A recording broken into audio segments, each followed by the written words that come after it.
Buenos días, mi nombre es Carlos Echeverría y soy el profesor designado para la materia de análisis numérico para el semestre A22. Vamos a comenzar ahora con la parte de errores. Como pudieron haber leído, los errores van intrínsecos a los cálculos numéricos, ya que estas son aproximaciones y números que se aproximan para que se pueda representar a través de una arquitectura computacional. Entonces, por lo tanto, todas esas transformaciones y esas aproximaciones van a contener un error intrínseco en cada cálculo. Entonces, el principal objetivo del análisis numérico es sopesar los costos de procesamiento con los costos de aproximación, tener la mejor relación entre ambos casos. Antes de comenzar, vamos a hablar un poco sobre en qué va a consistir las evaluaciones. Van a ser tres parciales con un examen final en esta materia.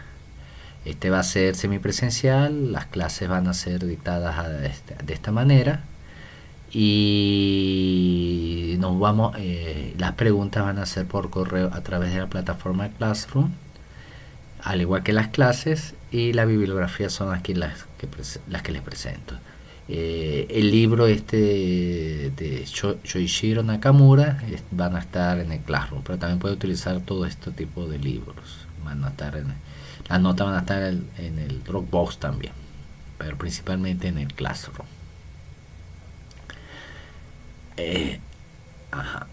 Vamos a entrar ya en materia. ¿Cómo son los cálculos numéricos? Como ya se les mencionó, va a haber un balance entre los errores, entre el procesamiento, el poder de procesamiento y los errores, o lo que podemos ver también como la eficiencia y la precisión de los cálculos. Entonces, usar cómo sopesar estos dos casos es de principal importancia. Una solución realista y exitosa es imprescindible para ingeniería. No podemos tardar mucho, o sea, no podemos darnos el lujo como se hace en ciencias básicas, de que se puede pasar 2 años, 3 años haciendo un cálculo. En ingeniería generalmente eso cuesta mucho dinero y queremos cálculos que sean expeditos, o sea, que tengan el alcance más inmediato. Primero, para todo cálculo, nosotros necesitamos primero plantearnos un problema físico, un modelo físico, el cual me representa el sistema que estoy tratando de analizar. Eventualmente ahorita pues hay otras cosas como las redes neuronales, que sencillamente establece una metafunción, una función gigantesca con una gran cantidad de parámetros que me dan los resultados. Allí se abandona un poco de la concepción física, pero en principio uno debe tener en cuenta qué es lo que está pasando. Después de tener el modelo físico y tener una comprensión de los resultados, o sea, de los posibles resultados que uno debe obtener, hay que transformarlo en un modelo matemático capaz que pueda ser calculado a través de las computadoras, y ahí entra en juego los métodos numéricos. Entonces, y allí es donde se centrará este curso, al menos las nociones básicas, y eventualmente aquellas personas que deseen avanzar en la comprensión de los métodos numéricos podrán. Hay mucha bibliografía y muchos métodos que están siendo desarrollados en los actuales momentos. Una vez que ya nosotros tengamos ya el problema formulado, qué es lo que se va a estudiar, en qué condiciones, cuáles son los parámetros, qué es lo que queremos obtener, debemos diseñar los métodos numéricos. Eso consiste básicamente en analizar cuáles son las posibles fuentes de errores. Si vamos a integrar, qué método vamos a integrar, qué tanta precisión vamos a necesitar, cuál es el espacio que tenemos que integrar, etcétera. O en este caso derivar, tomar en cuenta los errores de derivación. Ya seleccionado el método numérico, hay que desarrollar el algoritmo en función de este método numérico, o sea, cómo vamos a distribuir las variables, la memoria, cómo van a ser los cálculos y sobre todo el procedimiento hay que tenerlo bien claro y que sea carente de ambigüedad, porque tenemos que tener resultados que sean precisos, es decir, reproducibles.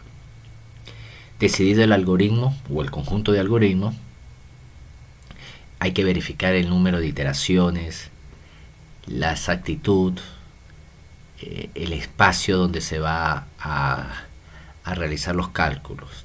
Todo eso hay que ya tenerlo en cuenta y definirlo claramente. El número de iteraciones es importante porque aquí va a entrar el costo de computación.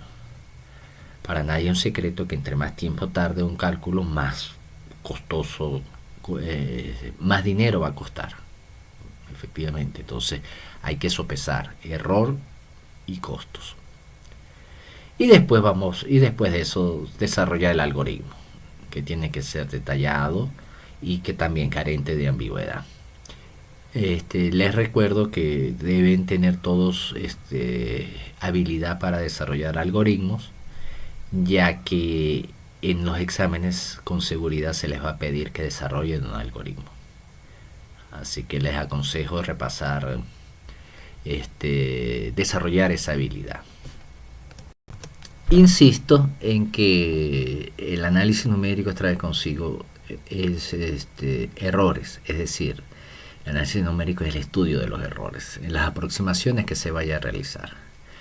Y hay muchas fuentes de errores en las soluciones numéricas, pero las podemos resumir en 4. Error del modelo o error del problema es cuando se concibe el problema de mala manera, o sencillamente es la mejor aproximación que se tiene al problema, y estas lleva consigo errores, inevitablemente. Uno trata de que el modelo sea lo más sencillo y lo más exacto posible, pero bueno, en ocasiones es difícil lograrlo. Error del método, todo método contiene un error intrínseco por su aproximación, y hay que tomarlo en cuenta y hay que estudiarlo. Error residual, allí es cuando, por ejemplo, tenemos funciones que son representadas a través de unas series, y para que sean exactas tienen que ser series infinitas. Obviamente en la computadora eso no existe y tenemos que truncarla en algún momento, y eso genera un error. Y error inicial, que son los errores de los parámetros. Cuando nosotros le introducimos los parámetros al modelo, tenemos que introducirlo a través de mediciones, y los aparatos de medición siempre tienen un nivel de precisión, nunca son exactos. Entonces eso también puede generar errores a la hora de los cálculos, y sobre todo cuando son ecuaciones no lineales que son muy sensibles a las condiciones, a estos valores. Así que todo eso hay que tenerlo en cuenta y ser muy cuidadoso a la hora de desarrollar algoritmos. También existe el error de redondeo. Esto lo veremos en más detalle más adelante, pero es el error que consiste en escribir un número binario en una estructura finita. Los procesadores actuales tienen 64 bits, se quiere decir que pueden incluir una palabra de 64. Escribir un número con 64 bits en números binarios. Ya lo veremos más adelante. Los errores de redondeo, por ejemplo, pi es un número de serie infinita, al igual que 67, entonces siempre al hacer una operación siempre hay que truncarlo en alguna parte por una operación. Cuando se resta un número grande y un número pequeño también hay errores. Y los errores sistemáticos, bien sea por defecto del instrumento, condiciones ambientales variantes, método de medición que no sea directo sino indirecto, por ejemplo, tiene un error más elevado, una precisión limitada del instrumento, y particularidades del mismo experimento que se esté realizando. todo eso influye y hay que tenerlo en cuenta a la hora de hacer los cálculos numéricos. Lo peor que uno le puede pasar en un cálculo es tener errores accidentales o de causa fortuita. Estos son vinculados a factores extraños que generalmente no se controlan. Y bueno, es cuando sucede hay que saber cómo arreglársela, cómo minimizarlas o cómo entenderlos. Y esto es un problema real que sucede mucho. Bueno, vamos a definir ahora unos 3 tipos de errores: el absoluto, el relativo y el porcentual. Y sencillamente el absoluto es la diferencia del error exacto con el error que uno obtiene dada la aproximación. El error relativo es cuando uno divide el error absoluto entre el error exacto, y el error porcentual es el mismo error relativo, pues en representación porcentual. Aquí en esta gráfica vamos a ver la diferencia entre exactitud y precisión. Un método, como vemos acá, un método puede ser preciso y exacto. Preciso, que tiene una poca dispersión, y exacto, que siempre va a tener va a estar siempre muy cercano al valor exacto, al valor real. También un método puede ser inexacto, preciso, es decir, que es errado, pero sin embargo tiene poca dispersión. Otro método puede ser exacto e impreciso, donde en su media puede caer en el valor exacto, pero tiene una gran dispersión. Los valores puede estar distribuidos de manera muy alejada al valor exacto. Y el peor de todos es el que es inexacto e impreciso,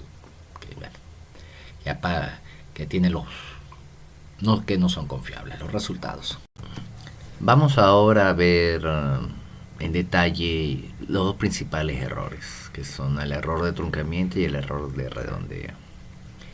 El error por truncamiento consiste en que una función f de x cualquiera puede ser es igual a un polinomio, generalmente infinito. Entonces, pero como el infinito no cabe en la computadora, ni ninguna computadora, es necesario truncarlo. Es decir, tenemos que llegar hasta un punto donde lo podemos definir. Y para esto, pues, es conocido la serie de Taylor, que es el caballito de batalla que vamos a utilizar durante este curso para conocer sus errores. ¿Cuál va a ser el error? Nosotros vamos a truncar, por ejemplo, hasta h5, o la quinta derivada de la función. Ya después de esto no lo vamos a tomar en cuenta, entonces la magnitud del error va a ser proporcional al siguiente término después del truncamiento, pero eso lo veremos más seguidamente. El otro error es el de redondeo. Eso es ya que en una computadora tenemos un límite para colocar un número. O sea, no tenemos infinitos puestos, o una palabra infinita, decirlo así, para colocar el número. Antes era de 4, cuando se generaron las primeras computadoras de 4 bits, ahora hubo computadoras de 128 bits, pero actualmente pues ya toda la tecnología se está migrando a 64 bits. Entonces tenemos un espacio limitado para colocar un número. Entonces ese espacio limitado nos produce un error, que también veremos más adelante cómo es que afecta en los cálculos.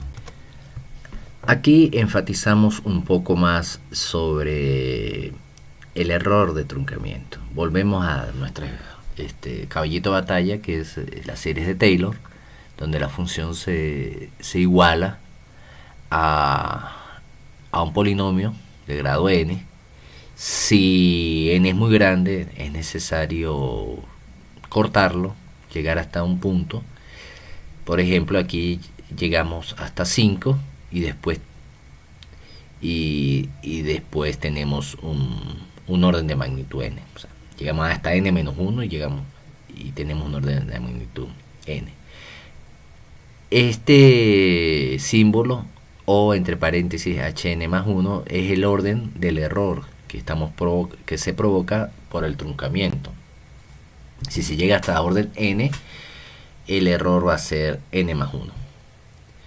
Y entonces este error de orden va a ser igual a este señor, donde aquí tenemos la función derivada n más 1 veces y evaluada en este punto, a más un pequeño incremento, siendo generalmente h pequeño para cometer el menor error posible y epsilon que vale entre 0 y 1, este señor se puede aproximar tranquilamente a este otro valor, que es la función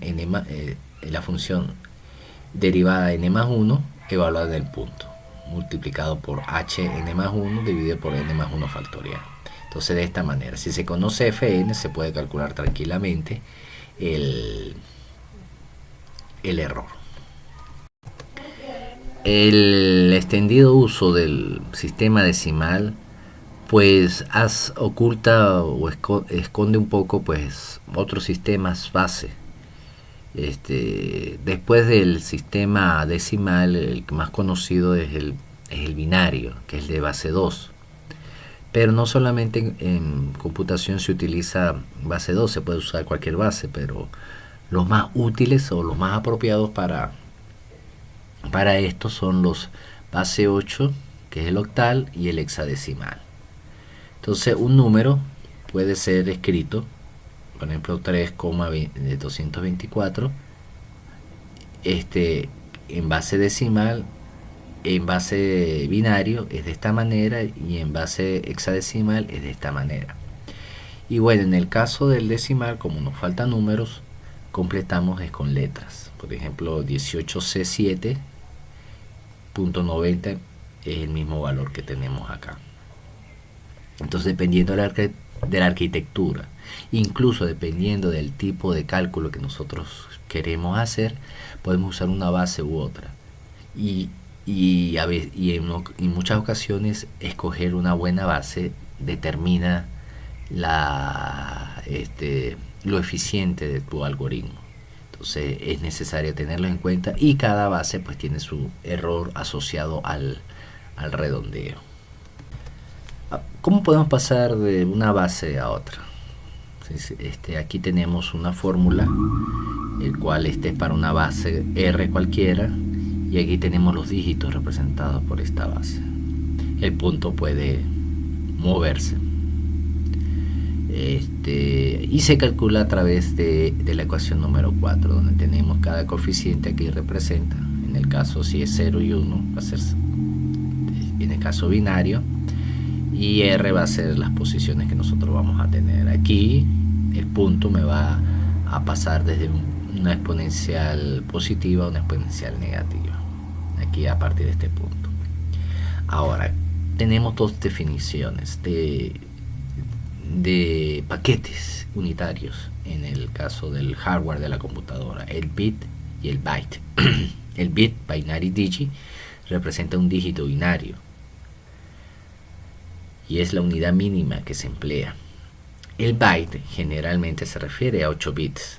Formalmente es una secuencia de bits contiguos cuyo tamaño depende del código de información o de caracteres que se esté usando en el sistema.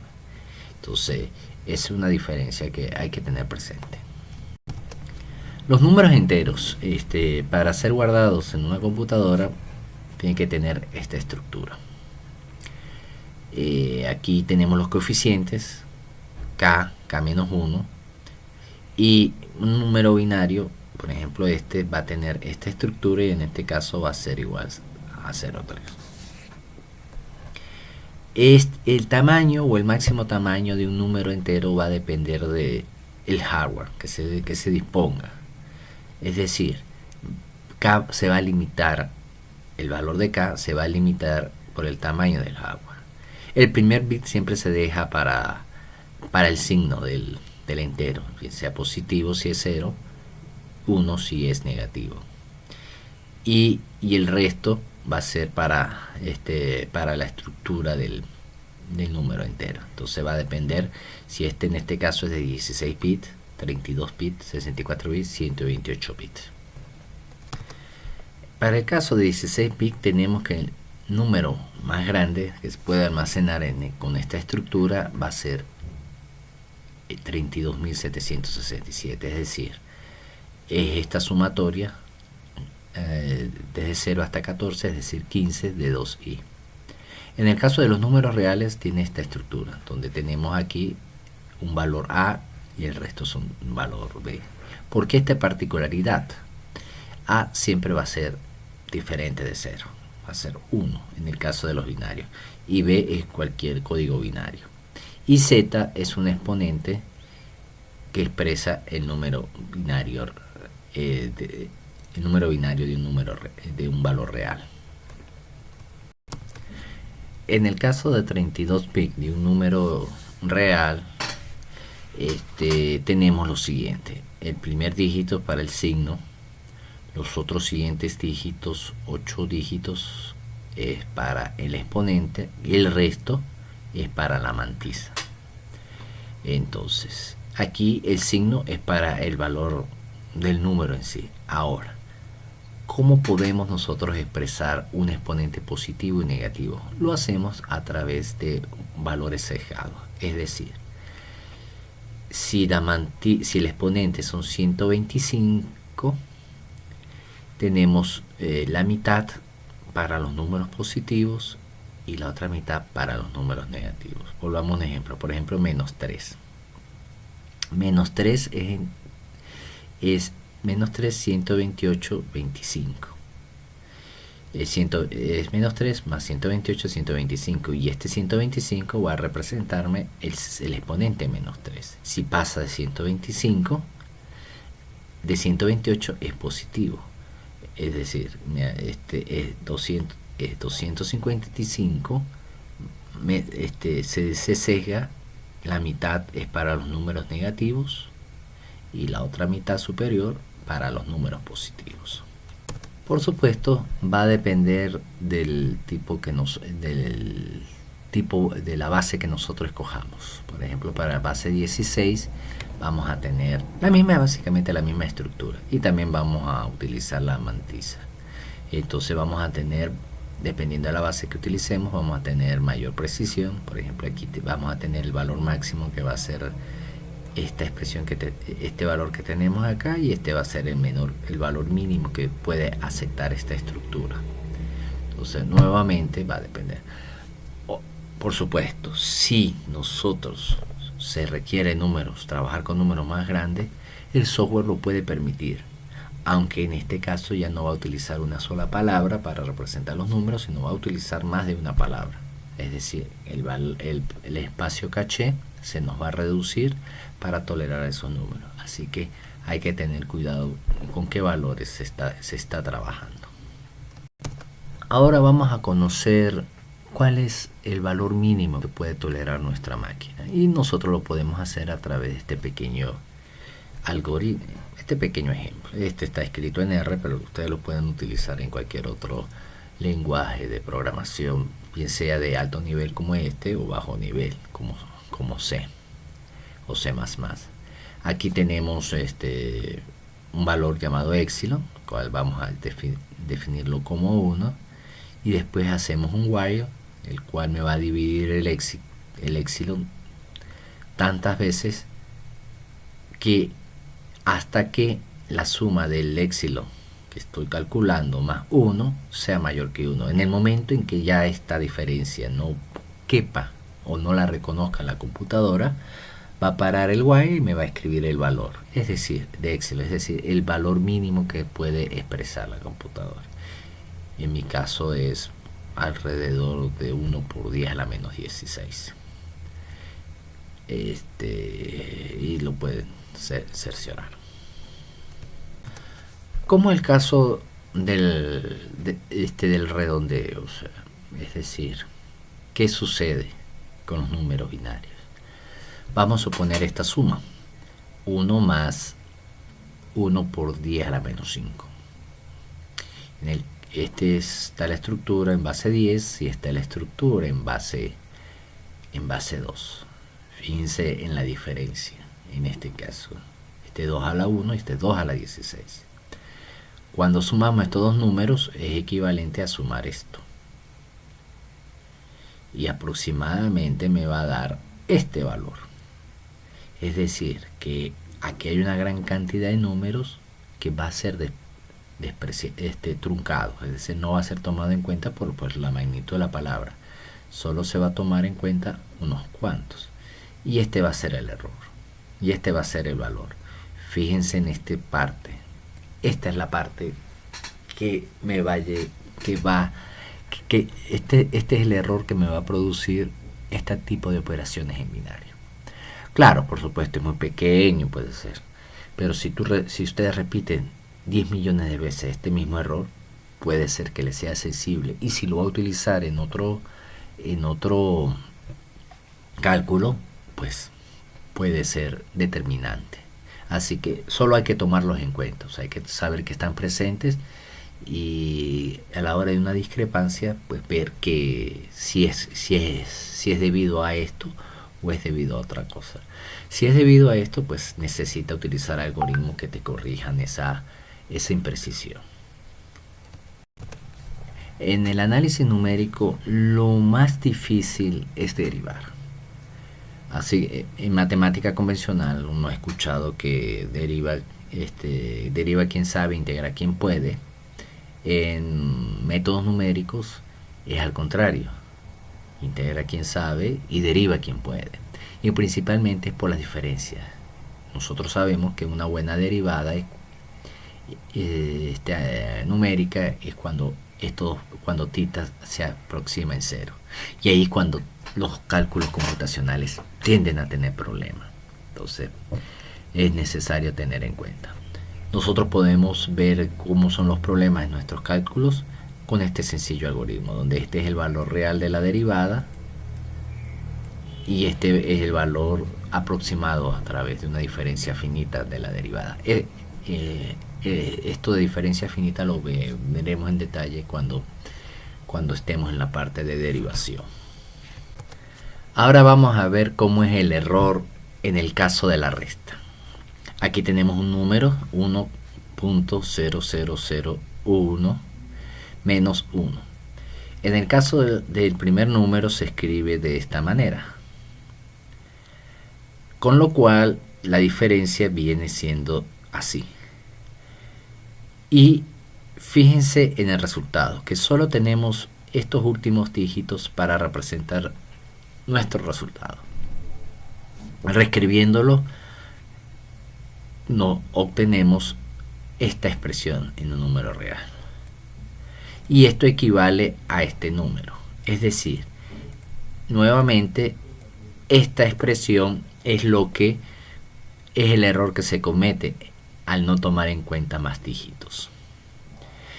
Ok, ahora bien, esta expresión tiene un porcentaje de error de 0.136, relativamente bajo, pero si lo repetimos 1.000.000 de veces, ya no es despreciable, ya va a ser significativo.